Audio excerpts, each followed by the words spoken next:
Aí galera, beleza? Bom, só dar mais uma dica aqui rápida aqui, ó, tá bom? É o i30 que eu tô fazendo a manutenção lá, né? Tava aqui no vídeo anterior, beleza? A gente vai trocar a pastilha de freio também desse carro aqui, ó. E só pra deixar como um toque aí, esse carro aqui, além da pastilha já tá gasta, né? O disco tem uma mínima rebarba ainda, aguenta mais uma troca de pastilha. A pinça de freio dele tava dando uma oscilada, tava dando uma vibrada, né? Depois que a gente deu uma volta no carro.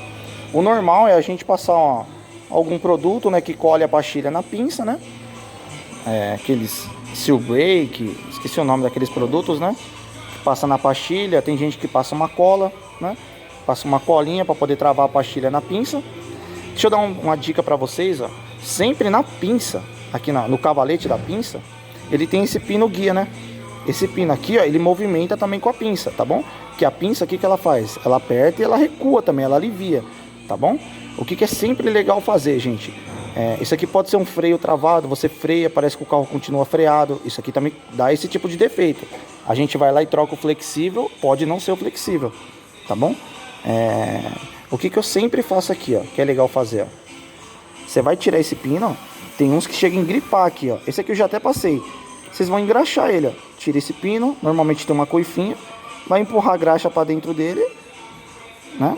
E vai montar de novo, tá bom? Porque ele tem que ter esse molejo, ó, tá bom? E vocês vão perceber que quando você engraxar, ele vai dar até esse alívio dele, ó. Porque a graxa tá aqui dentro, ele tá evitando do guia chegar até aqui no final. Aí a graxa mesmo alivia, joga ele para trás, ó. Isso daqui ajuda a pinça a manter pressionada, né? Esse tipo de pinça aqui de freio, ela não tem aquelas molas travantes, sabe? Igual de Fiat e tal. Pra quem é do ramo tá ciente aí, tá bom? Aí, essa dica aqui é legal. Sempre verifica esse guiazinho, tá bom? É o guia da pinça, tá? Ele vai aqui no cavalete da pinça, beleza? Verifica ele, engraxa tudo bonitinho e taca a pau, montar de novo, tá bom? Vocês vão ver, quando vocês montar, pode empurrar um pouquinho de graxa pra dentro, não muito. Aqui é um buraco, aqui você vai ver, ele só trabalha guiada, beleza?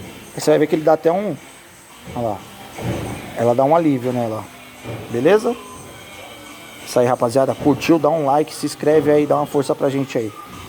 Falou? Valeu!